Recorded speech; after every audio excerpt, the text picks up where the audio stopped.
everyone.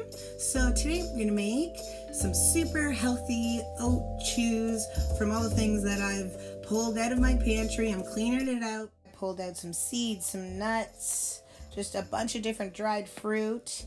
And we're going to use two different types of binders today. So our first binder, it is dates and honey. And then our other binder is going to be wow butter or any kind of nut butter. Mixed with some banana. The other thing that is going to make our oatmeal chews just taste so amazing is we're going to toast all of our dry ingredients. Once our dry ingredients are toasted, we're going to blend them up into a really nice flour-like texture with our blender or food processor. So today I've pulled out some pumpkin seeds, some sunflower seeds. I also have some raisins and our dates. So our raisins and our dates, just to make them a little bit more plump before we chop them up, we are going to soak them in hot boiling water. It's just going to make them a lot more palatable and more plump and easy for us to chew.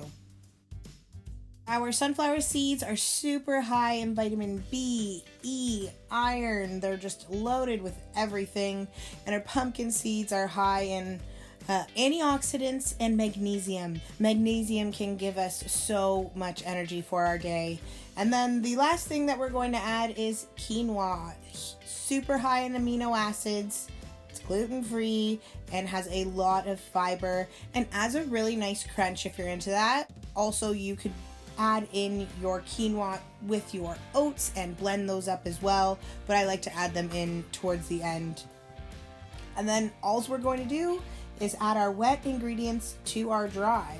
So you add your binder, your butter and your banana, or your dates and your honey, and make sure if you're feeling some flavorings or seasonings, you can add in your cinnamon, vanilla, both. You could add nutmeg, whatever your heart desires. One quick tip before forming our oatmeal chews are quinoa. If we're adding quinoa, we need to make sure that we rinse it really, really well.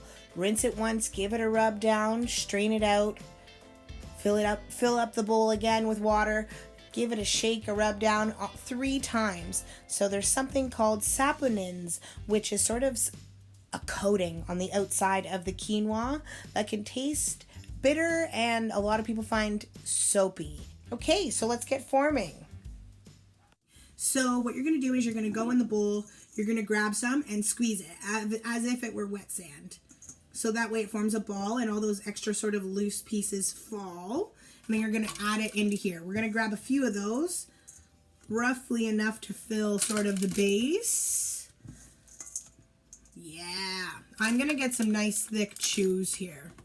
Okay, so we're full, sort of, halfway roughly, and we're going to use our hands sort of to press around the edges and in the middle. Boop, boop, boop, boo.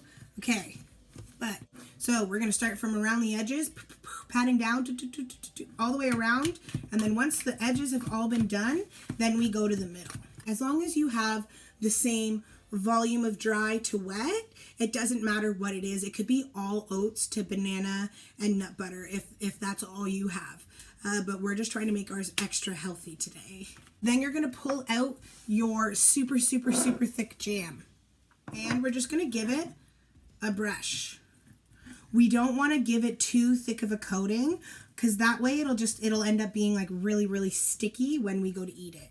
This way it can soak up into our oats and just has such nice flavor. PB&J crunch. All right, looks like we got our surface nice and jammed up.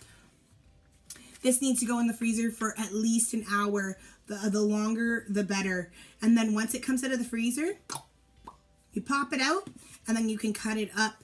You could even use cookie cutters if you want to make fancy shapes, but that's why I like to use the muffin tins. So this batch here is our date and honey mixture from the muffin tins. Super nice and chewy. I do have some chunks in mine, but you can choose to just blend everything. And it just is so good. Our date and honey squares, circles, whatever, bars, they're going to be stored in the fridge. And then our banana nut bars are going to be stored in the freezer once they're cut. I hope you guys super enjoyed this recipe. Let me know if you guys have any comments, or if you try it out, let me know how yours turned out. Thank you.